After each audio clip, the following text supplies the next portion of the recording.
Hello, everyone, and welcome to today's webinar. I have the great pleasure of hosting today. My name is Belinda Elise Collin. I work with Dempsey Corporation, who is also the sponsor of this webinar series, and I am the Vice President of the Food Canada Division. I'm also a past president of CIFST, and I did volunteer with CIFST since 1998, and I can attest to the positive effect that volunteering with your food industry organization has on your career. I can honestly say I would not be where I am today without CIFST, so thank you for that. On behalf of Food Canada, Canada's only national food and beverage processing magazine, and CIFST, welcome to our 2021 Table Talk webinar series, The Learning Trough, where we bring you regular webinars that explore the future of food. If you haven't already, please visit CIFST's website for a list of upcoming webinars, which will continue every second week until June, and then run between September and November. If you are a member of CIFST, registration for the entire webinar series is free, so that is a great deal. Thank you very much to Dempsey Food for their generous sponsorship of our webinar series. Today's topic is Applied Culinary Research in Action, Great Ideas Start in the Kitchen. Our speakers are Mavis McRae, Director, Prairie Research Kitchen, Red River College, and Heather Hill, Research Manager, Red River College. Let's learn a little bit about them. Mavis McRae is an agri-food specialist with over 25 years experience in the Manitoba agri-food industry. As a consultant with Red River College, Mavis wrote the grants leading to the successful acquisition of approximately $7 million in research funding from NSERC, the Canadian Foundation for Innovation, and Research Manitoba. This funding established the college's third Technology Access Center, the Prairie Research Kitchen. On April 1st, 2020, she left her consulting career to be a proud member of the Red River College team as the director of the Prairie Research Kitchen. In her role as research manager, Heather Hill provides a science-based perspective to support the applied culinary research activities of Red River College's Prairie Research Kitchen. Heather brings more than 10 years of experience to the table with expertise in food development research. She has worked in partnership with agri-food companies and organizations from Beijing, Switzerland, Morocco, Minneapolis, Steinbach, and, not to forget, Portage la Prairie, from large multinational corporations to farmers looking to add more value to their crops and everything in between. Before we get into the presentation, I'm just going to ask a few icebreaker questions to the speakers. So first question is, what is the most surprising thing you've learned to do in the past year?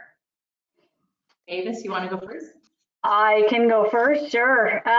So as a fairly extroverted and busy person, there was a lot of things that were always scheduled and probably busy every night. And I have actually learned to chill out and not be as busy. And it has been nice. It's been a hard stretch, as it has for everybody. And so the ability to be okay without a lineup of social activities every weekend has it's been a nice change. Oh, that's amazing to hear. That's really good. Not too many people can learn to do that. Heather? Yeah, for me, I mean, like the past year, we spent a lot of time managing our young family, so we were really busy with that. But I surprised myself that I found some time, and for the first time I wrote a book chapter. I wrote a book chapter on pulses as diverse food ingredients, so it should be published soon. Yeah, it's the second edition to an original copy, and yeah, I'm looking forward to seeing it coming out soon too. So I'm pretty proud of that. You guys did some good jobs. I tried painting and soap carving, so not quite as impressive as a book chapter, but for me, pretty good.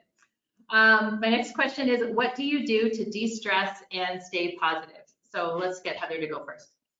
Yeah, for us, for myself, I just love getting outside. I think as soon as I'm outside, the world feels like a different place. And once we can kind of get out hiking in the woods or do some skiing, it just kind of feels more normalized. So I feel like that like helps alleviate a lot of that stress, and then like helps to stay positive just because you get to wonder at the world again and everything that's gorgeous about being outside. So that's what I would say.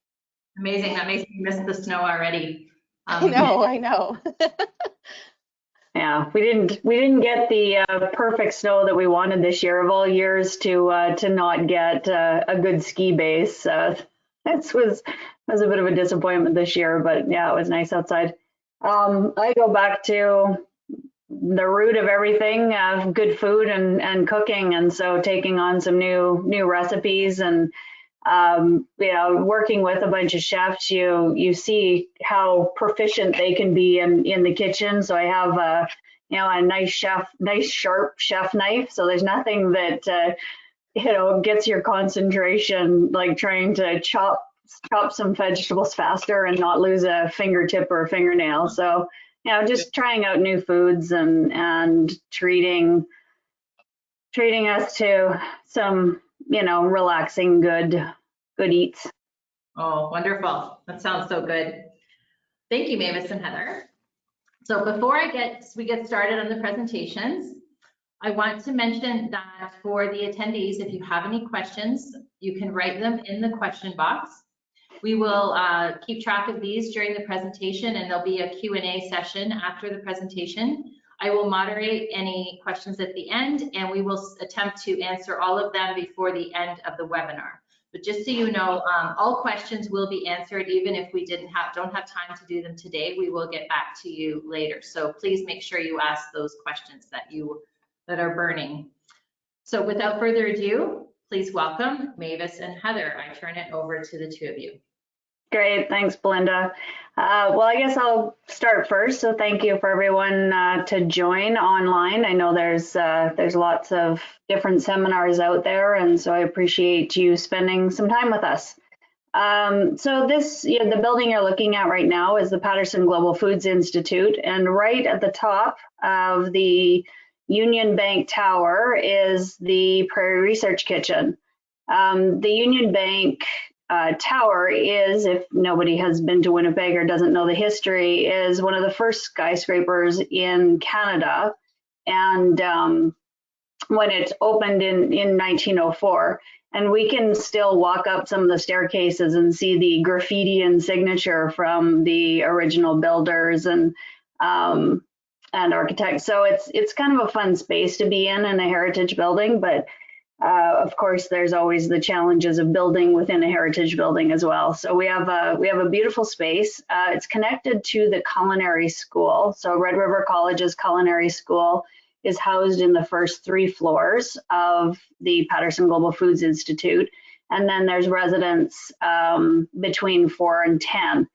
The connection to the Culinary School has been no mistake. We work very closely with all of the instructors, both in the School of Hospitality and in Culinary Arts.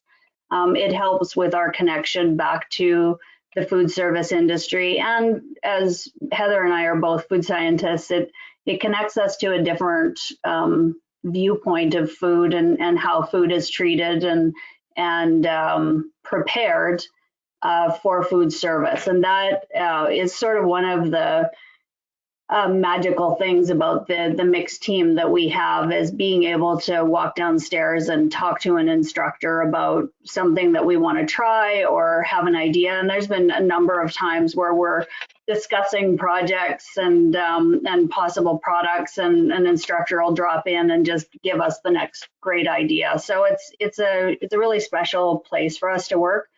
And then bringing up the students from the classes to learn about food science and research. As mentioned, there were a number of contributors to our space. The actual construction was funded by the Canadian Foundation for Innovation and Research Manitoba to build this 4,600 square foot research space, which we thought was huge when we first started, because we were working out of the back of the culinary classrooms. and we're already finding that we're running out of space, and all these, you know, big open spaces in the demonstration kitchen, the big kitchen, that we thought we could roll in equipment once in a while is now getting sort of packed up with various pieces that we've needed for projects over the past. We've been open since 2019, but the research program itself has been operating for 6 years. With the NSERC grant, so the Natural Sciences and Engineering Research Council of Canada has invested in this program for Manitoba and for Western Canada. So you'll see just from the floor plans, there's 2 research kitchens and an analytical lab. The analytical lab has been interesting because a lot of the culinary students don't have access to tools like available water and pH meters and texture analyzers. So we're able to have a science conversation around some of the attributes of food and how it contributes to food safety and quality. So we've been able to impact some of the classroom work, and in return, of course, we get information from our instructors and students. Just a little tour through the building. We'd love to have people through. This is our demonstration kitchen. It was designed to be able to bring clients in and sit up at the bar while the chefs are preparing the samples that for their taste testing. We do, of course, a lot of taste testing because it is food and things have to taste good. Our chefs make sure of that.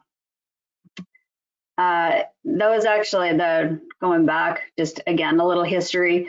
There were 4 skylights in the original building. We maintained one of them, and all the round portal windows are the originals from 1904. So we're looking out the same windows as the architects did when they envisioned the building. We have a smaller research and development kitchen as well. So if there's enough projects or we have a specific client project going on that maybe we need to hold confidentially or isolate, we can put it into the research and development kitchen. And then our analytical lab that we keep finding new tools and pieces to work with in the lab. So as mentioned, and in the chat, there is a link over to Tech Access Canada. We are one of 60 technology access centers across Canada. These are hosted by Canadian colleges, so the college will apply to be a part of this program, write a fairly lengthy application and interview panel to become a part of this group. And then their 5-year renewable funding based on performance. So as long as we do what we say we are going to do, which is a double mandate. One is to support industry research, applied research. So this is not discovery research. This is helping companies get products into market. And the other mandate is to train the workforce. So to give students access to industry relatable projects so that they can get their hands on. And the interesting part about being a part of the culinary school is research. The students are there to be trained as chefs and cooks. Research is a bit of a stretch for some of the education, and although chefs will constantly innovate and try new things, the specific science of recording results and changing one thing at a time and having controls is what the scientists bring to this relationship. So they get an opportunity to try something they've never tried before. There are 3 technology access centers at the college. So the Prairie Research Kitchen, there is TACM, the Aerospace and Advanced Manufacturing. And advanced manufacturing is starting to have an impact into the food industry. So they work with robotics, information technology. There's a number of 3D printers available for prototyping. And then there's the Building Efficiency Technology Center, which works on building efficiency, oddly enough, building design, new materials for sustainability. So the nice part about being in a technology access center is that we do have access to specific funding through Tech Access Canada. And this funding is there to help companies with their applied research costs. So it's an incredible investment from the federal government into food innovation across Canada. And if you're interested in the other technology access centers, you can find it through the link in the chat. So as I mentioned, we have a blended team. We have food scientists, we have chefs, we have cooks. We have access to the engineers over at some of the other faculties. And so how we tend to approach food development is to have this conversation where the chefs are coming at product development with different ideas, different experiences, and we're able to find a middle ground to have these conversations and really create some interesting solutions. So, when I first started this and I was asked, can you start a research program with Culinary? I knew it could be done because, of course, there are other facilities like this. George Brown College, Holland College, and Niagara College have all had these organizations. But coming in as a food scientist, I wasn't sure how to best access the skills of the chefs and how to engage them in the projects. And I think the advantage that we have built over time is that ability to have the conversation and understand each other's language because we use different terms to talk about the same things, and emulsions was a good example of breaking emulsions and the chefs, weighing in on when that happens and how that happens. But from a science point of view, we also know what's going on. So it's a fun way to interact and then solve clients' technical challenges or to create new products for them.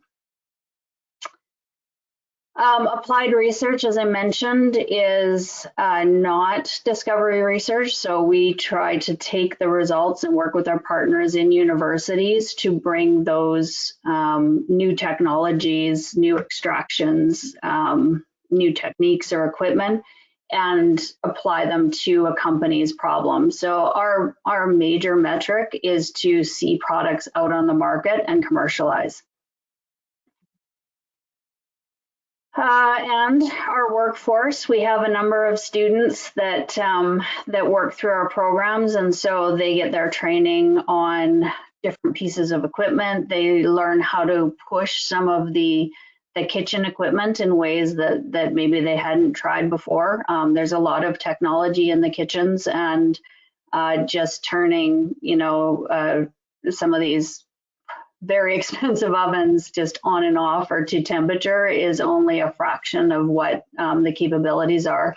In this particular project, this was a project through the summer. It was kind of one of our COVID positive experiences where the students came in and helped Manitoba Harvest figure out what to do with all the excess vegetables. They created new high protein, low sodium soups, but they also learned how to use this rationale oven that Manitoba Harvest had access to in their kitchens to steam and dehydrate all in one step to create these dried vegetables.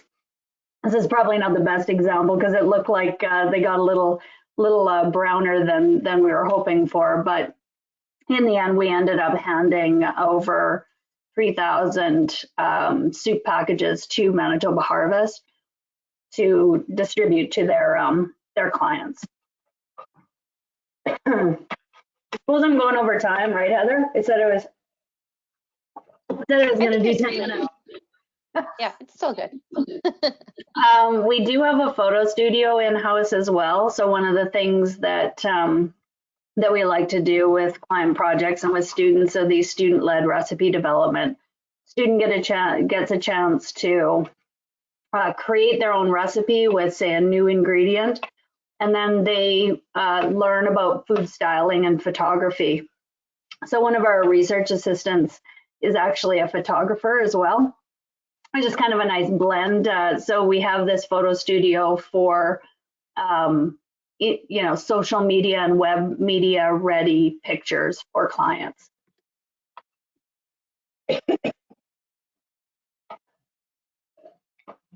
So we can't talk a lot about the projects that we've worked on because, of course, confidentiality is an important part. These are products that have hit the market and we've talked about publicly. So just to give a quick example before we move into Heather's example of a project that's taken up a lot of time in the lab and really shows our capabilities. But these are three small projects. The beer flavored pretzel was a personal favorite, but these products are now out on the market and selling. So if you want to check out where they are, I think the beer flavored pretzel only shows up at the Goldeye games though, so we haven't convinced her to distribute further and farther. Bump, which is a plant protein and meat blended product, actually launched their product probably month 1 of the pandemic shutdown. So they've really had to find different ways to market their products, and they've done well. They've gone into probably, I don't know, 30 or 40 stores now in their distribution. So some positives have come out of this. Here's our team.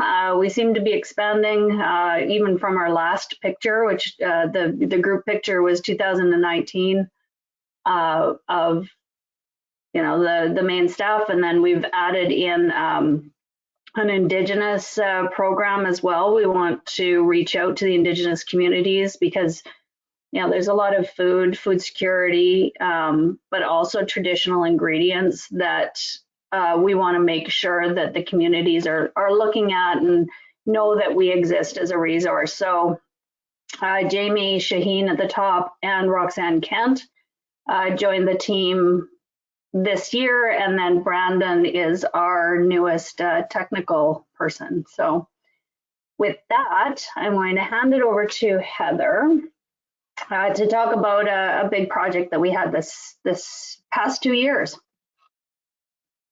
Great, thanks, Mavis. So I'm really excited to be able to discuss this project work and results with everybody here today. And as Mavis mentioned, a lot of the great work that we're doing at the Prairie Research Kitchen is client-based and confidential information. But under our current funding structure through NSERC, we have the opportunity to work on a collaborative project to develop more capacity and research here in Manitoba and do some collaboration work with the Food Development Center here in Portage-la Prairie and the University of Manitoba, and also industry partners in the prairies too, to build more understanding and showcase Manitoba plant proteins in a different way. So we were able to create this project, this development of value-added food platform technologies project. So essentially in the project, what we were looking at doing is using Manitoba-based proteins like soy, fava bean, different dry beans, and hemp, and look at ways to create novel tofu style products, and then almost like redefine the applicability of tofu as a food ingredient in applications and use the culinary research approach to do that. So I'm looking forward to sharing these results with you all today. So we'll go through this. So just by way of introduction of the project and the partners that we're working with, so you can see a number of them here, and our funding partners that we're very grateful to for the opportunity to do this capacity building work. Beyond the technical goals of the product to produce this novel tofu, we also wanted to ensure that we were showcasing ways that culinary research can be a really integral part of the food product development process, and look for opportunities on a global scale even of how to use some of these Manitoba-based proteins as novel food ingredients.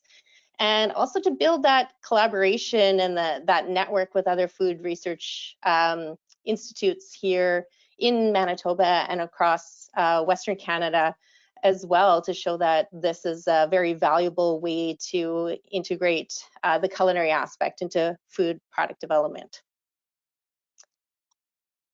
So essentially what we did was we set up our project in a number of different stages that really showcase the strengths of each of the partners that were collaborating in on the project work.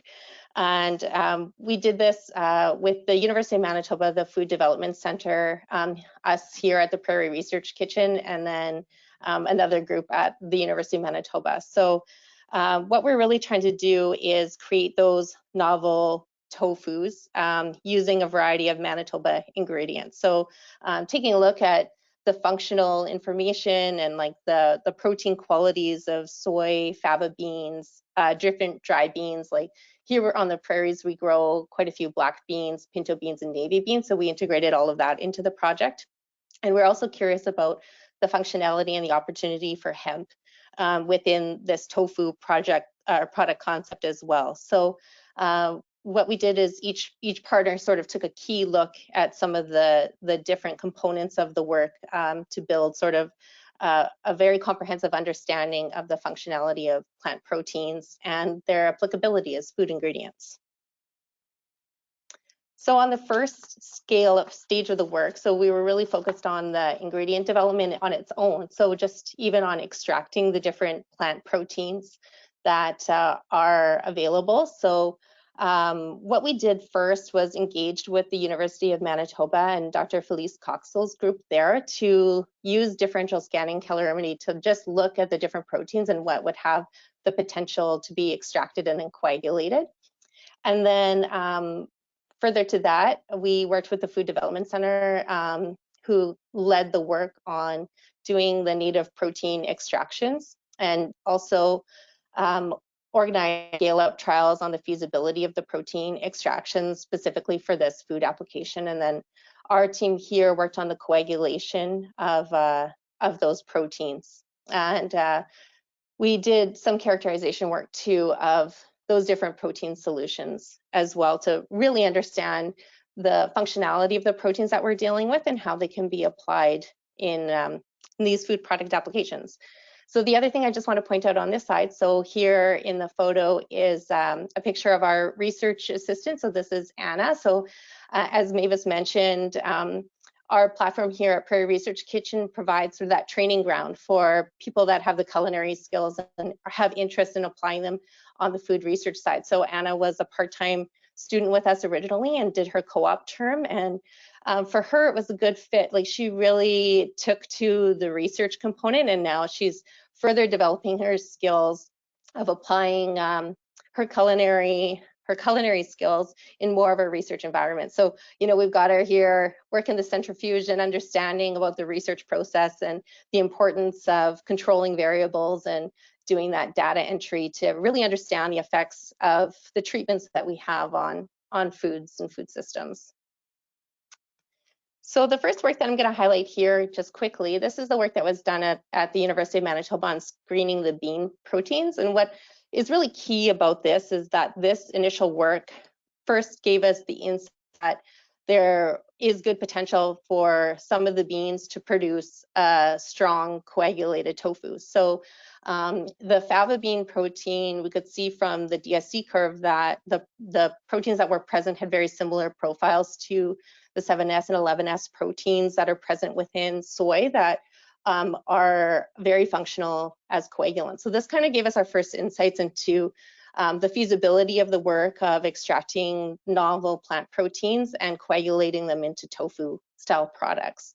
And what's interesting about this is that it could even, you know, going forward, potentially be a screening tool to look at a variety of different pulses, like pulse types and literally pulse varieties, to see if some are more better positioned to form tofu coagulation. So potentially even integrating that into breeding programs going forward to make sure that what farmers are growing are directly related to functional attributes and end use markets. So some really interesting results from this that led into the further use of that fava bean protein for tofu manufacturing.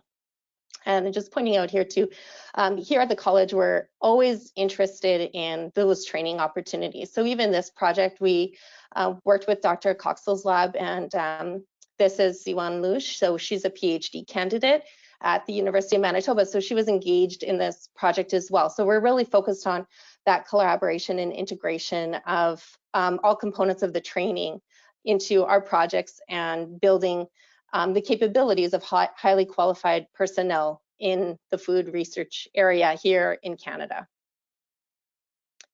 Moving forward from the differential scanning calorimetry and the identification of the plant proteins that really have the functionality of tofus, that's where the work at the Food Development Center really took off. So here they did several different protein extractions and testing out the capability of black bean, pinto bean, fava bean, navy bean, and hemp to form aqueous protein solutions. And I've also included just the flow diagram of the extracts here. And then working with them back and forth, we worked with them on understanding what attributes are really required in that final protein solution to be able to form a good, solid tofu curd or coagulation. So it was we did a lot of trials, we did a lot of talking with the Food Development Center, a lot of troubleshooting on this work. And what we found was essentially that the most successful trials that we ran were with the fava bean protein extraction. So you'll see that translate through the rest of the work that we're doing here, that that fava bean had really good potential to form a protein extract and to form a tofu. And the Food Development Center from there took everything further and scaled up with the equipment. So here at the Prairie Research Kitchen, we have really good capabilities on using food and understanding food and that integration of, you know, the culinary skill with food with the science component.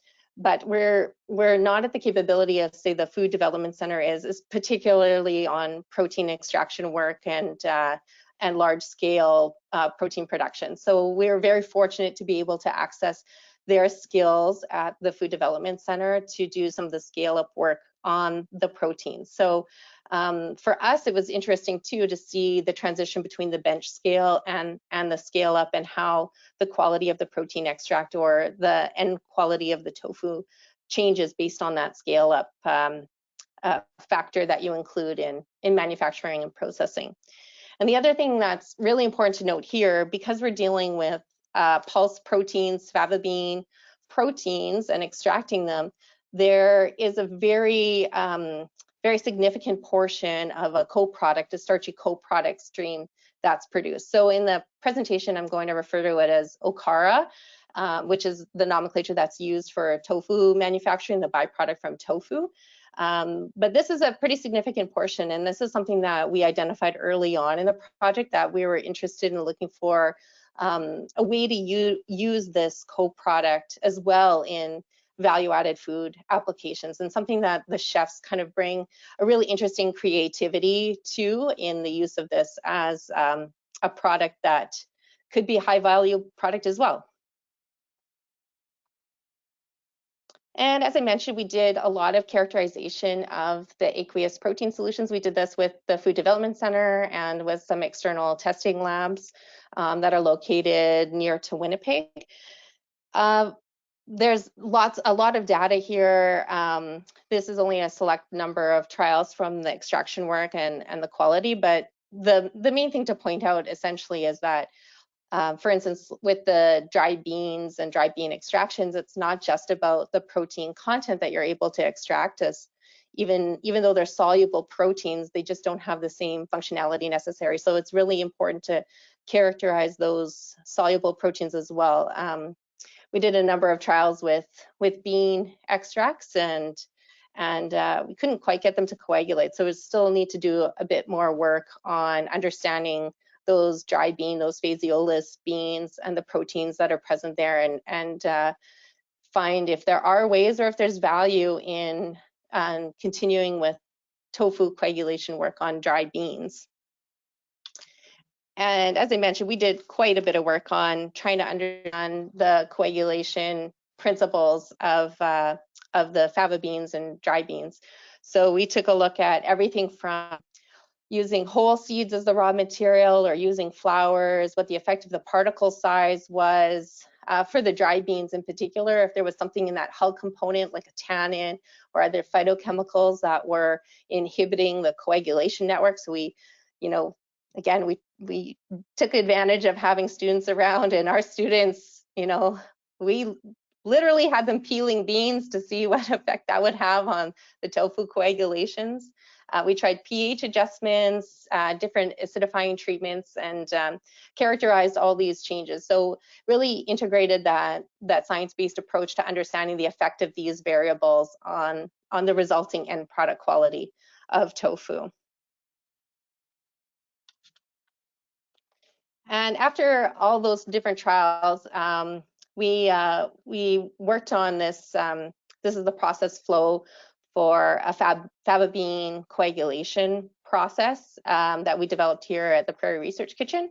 And we had the opportunity to do a scale-up trial at the University of Manitoba Dairy Science building as well with John Throsky there. So it's so good to have that network and that collaboration potential to look at these kind of projects and to get the most out of the contributions that we have from our funders and to have the highest quality end product in the end. So essentially for the fava bean coagulation process, we took the aqueous protein solution that was generated at the Food Development Center and diluted it back.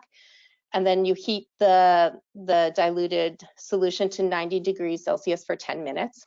And then add in, we used calcium sulfate as a coagulant. So we add in the coagulant and gently stir it, and then let it rest for 20 minutes while the curds develop. And then after that 20 minutes, we do very gentle curd break to release more of that water from the curd and try to get the highest quality tofu in the end. And then remove the liquid and then essentially deposit the curds into a cheese mold lined with cheesecloth and press. And we did pressing at 30 PSI for 10 minutes at the University of Manitoba. And then after the pressing time, we removed the tofu from the molds and the cheesecloth and cut. And you have to be careful because at this point, the tofu is still quite hot. So cutting it by hand is a little bit challenging. It's quite warm. And then basically once you have everything cut into the brick size that you're looking for, you just cool it, pack it, and pasteurize it. So we were very pleased with the outcome of the process, and you can see some of the different products that were produced here. So we ran some different blends of novel tofus. There's 100% fava bean tofu, so based on fava bean aqueous protein solution. And then we did a trial with a blend of fava bean and soy aqueous protein solution. So it's about 54% fava bean and 45% soy solution. And we did this to try to improve the quality, see if we would get better quality. But from our trials, the fava bean tofu performed extremely well. We were very pleased with the results from the 100% fava bean. And then in the last version that we did, we also ran a trial that included a dehulled hemp seed into the formulation too. And so this was really interesting because the inclusion of the hemp was something that we were interested to see in terms of improving the nutritional profile of the tofu. So bringing in that complementary tofu or complementary protein of the hemp protein with a fava bean protein to create that complete amino acid profile. But in early trials, what we found was when we did the hemp extracts, the proteins coagulated at a much lower temperature than did the pulse or fava bean proteins.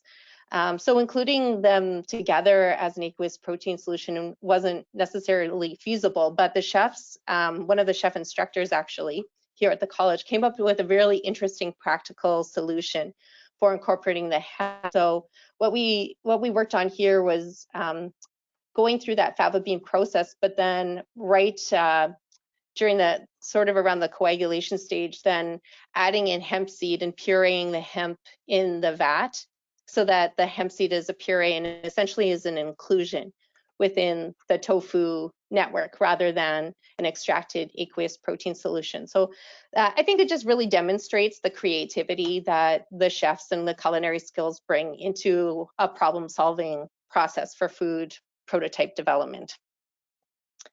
And I think the other thing that really demonstrates the creativity of the chefs is the end product application. So that's something I really want to focus on here, is how we actually use it. So a large part of the process was to use tofu as essentially its own food ingredient and redefine tofu and the use of tofu here in North America and Western Canada.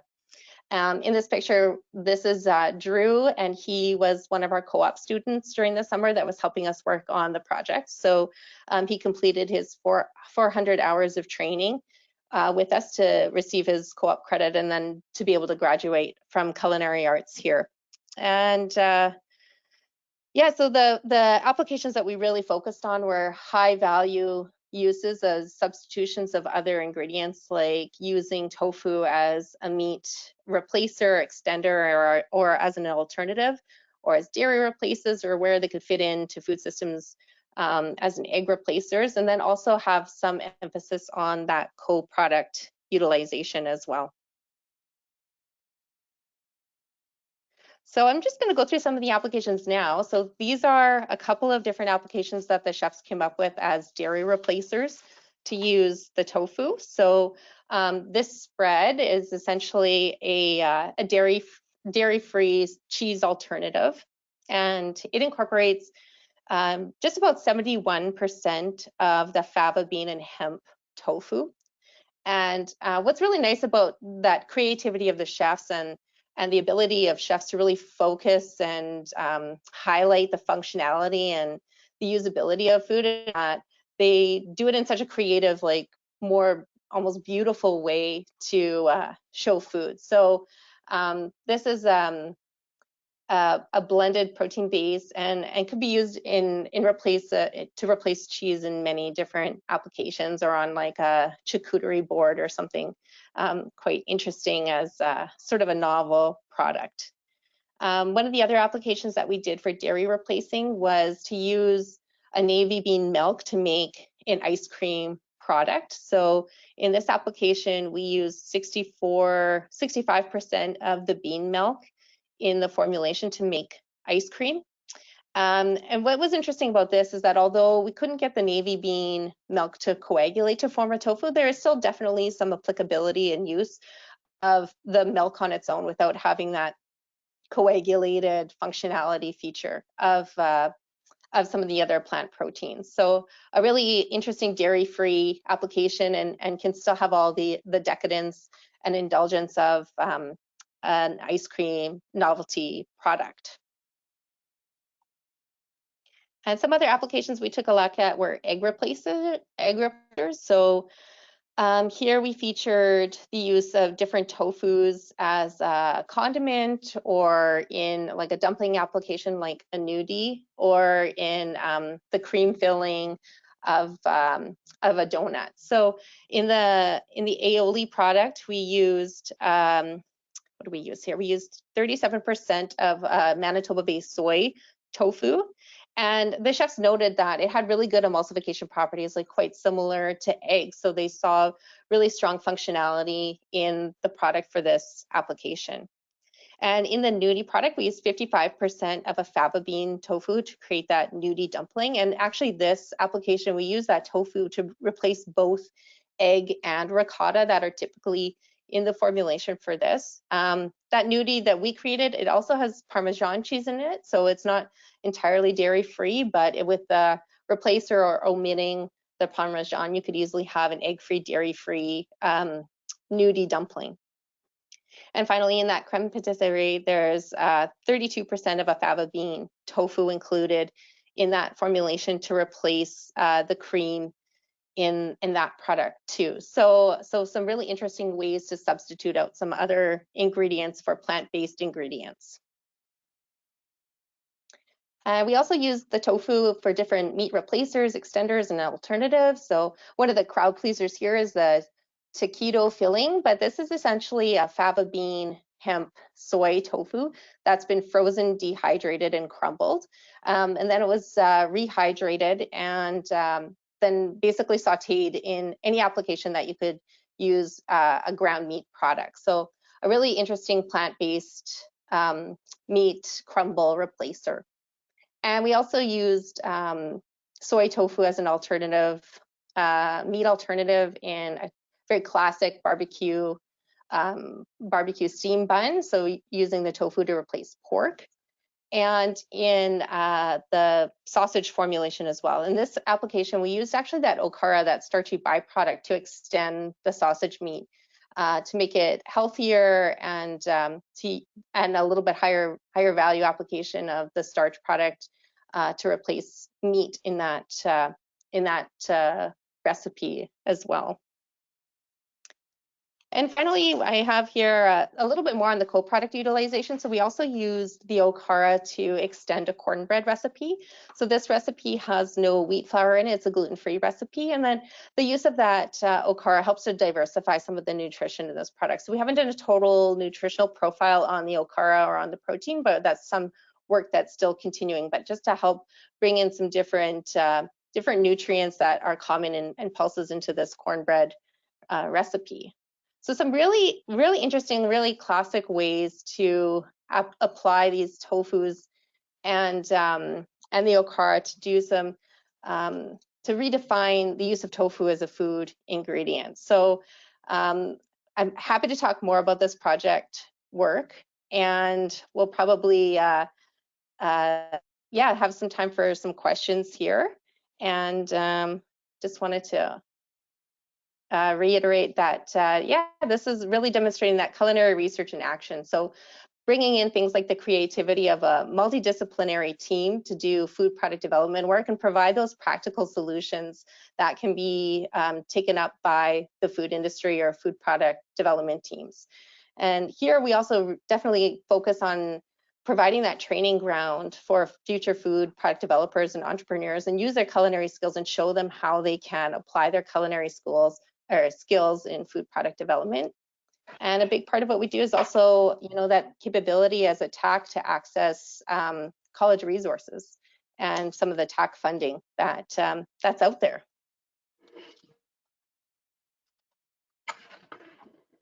So that's our presentation. So I'm looking forward to some questions. Amazing, Heather. Amazing, Mavis. What a great presentation. I think your next presentation could be on like best practices for how to build a network and a partnership for the food industry, because you've brought it all together. It's all in one place. Like, I can't believe it. I think a lot of people, probably if there's any students on the line, they're wondering how they can become a co-op student there. So we had a comment from Amy Prue, who's the CIFST president. So she did actually have a question about coagulation mechanism, but you answered it in your slide. But just to confirm, it is like heat and divalent salting mechanisms for coagulation? Yeah, that's what we took a look at here. Is the heat treatment definitely had a role in using the calcium sulfate as the coagulant in this. Mm-hmm. So yeah, not like acidified coagulation or anything like that. Yeah. Yes, and Amy says she does agree that there's a lot of scope for dairy replacement beverages and applications from diverse pulses such as navy beans, chickpeas, and she congratulates you. Good work to the Red River team. Amazing. Great. Thank you. Next question is, what was the protein concentration of the navy bean ice cream? What were you using for fat in the ice cream? So I have to take a look back on the protein contents of the aqueous protein solutions, but we didn't do the protein on the final products. We haven't done any of that work yet. But the aqueous protein solutions, they were about 8% on an as-is basis. So probably a little bit lower than what a dairy protein ice cream would be. Yeah, they might be wondering about whether you can make some kind of a high protein claim, potentially something like that. Yeah, I don't think we'd quite be there, and it's not something that we did on the optimization side, but that's definitely something that we do here at the Prairie Research Kitchen is take a look at the nutritional targets and use software to help build the formulations to meet things like high protein, high fiber claims, or making sure that we're hitting low sugar claims for food products. Yes, great. Okay, the next question is, did you consider cost in your analysis? If so, were any of the formula variants more or less expensive to produce? Yeah, that's a great question. So we haven't done a full cost analysis on these applications yet, but I would think for the most part, probably where we're doing the meat replacer or meat extenders, that's where we're probably seeing the best cost benefit from the incorporation of these products. But because they're quite novel, that full costing isn't necessarily applicable to the scale that we're working on. But yeah, that's a great point, is to include that cost benefit analysis on the food products. And this project actually was about partnership building and using the different resources. So a lot of it was, self-generated products and proof of concepts. It was never meant to do the full, commercialization. Whereas a lot of our other projects, when we work with clients, we're looking at cost of ingredients and inclusion and having the conversation back and forth with the clients saying, okay, well, if you want this, or these 5 things, this is the impact on cost. So, but this was more of a partnership building project than anything. Yeah, so you definitely proved that you can do that. I think you will be getting probably questions about if you'll be commercializing these projects. I'm pretty sure with all of the applications that you showed. So one final question. How did you make decisions about what % protein fava bean solution to use for certain products and recipes? And also, how did you decide what the ratio for the soy fava bean mix should be? Yeah, those are great questions. So on the recipe development side, we're essentially firstly just looking at what's the most feasible. Typically on these style of products where we're really showcasing an ingredient, we're working on optimization by maximizing that ingredient inclusion. But that definitely pairs with making sure that it is still a high quality product. Yes. So that was the target. There might have been a few trials to balance out the ratio, the inclusion rates of the fava or other ingredients. But further optimization could be done on the inclusion levels. For the soy fava blend, we were aiming for, on this side, just closer to a 50-50 blend. So it was a little bit heavier on the fava beans. So that was kind of the target on the scale up level, but definitely could optimize it by texture of the final product or the cost of those ingredients as well.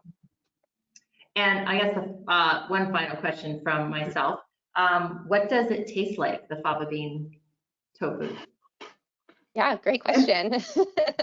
It's very good. I mean, it does have a little bit more of that beany note. I would say it's almost more reminiscent of, tofu back in the day when it was not as maybe widely as accepted or quite as neutral as it is now. So a little bit beany, but definitely no objectionable flavors, nothing that comes through really strong. It still has very neutral color to it and can be used in a number of very versatile ways. Yeah. Okay. Cool. Taste is key. Yeah, amazing. Yeah, no, I think we need to start wrapping up because we're getting close to noon. Or sorry, 1. Well, it depends where you are in Canada, I guess. For me, it's almost 1. So there were a few more questions, so we'll pass those to you later, and we'll allow you to respond back to the people that asked them. Any final words before I wrap up? I echo your feeling of CIFST. It's great to have a group that of colleagues that you can work with that you know, that you can phone a friend for technical advice, as well as you know, introduce you to new partners. And so the association has been strong in Manitoba, and I know that both Heather and I have been a part of it, and include our chefs in it, because they have an interest in the science side. So I think we're going to start seeing a lot more of our culinary students taking a look over at the science side to add to their training. So we appreciate, you know, the ability to come here and the invitation to share our story with everyone, and welcome comments and questions along the way. Great. All right, so Mavis and Heather, on behalf of the Canadian Institute of Food Science and Technology and Food in Canada magazine, we thank you for your wonderful presentation. A reminder to all of the attendees that we are hosting webinars every second Wednesday until June. Then we'll take a break in the summer and start up again in November and go until November. Sorry, start up again in September and go until November. The next webinar is Wednesday, May 12th. And will feature Mike McNeil, Vice President, Accelerator and Kitchen Programs, District Ventures. His presentation is Pushing the Potential of Food Entrepreneurs, so not to be missed. Registration is now open on the website. So I thank you to everyone for attending, and I hope you all enjoy the rest of your day, and we'll see you at the next webinar. Great. Thanks, Belinda. Great. Thank you. Thanks so much. everyone.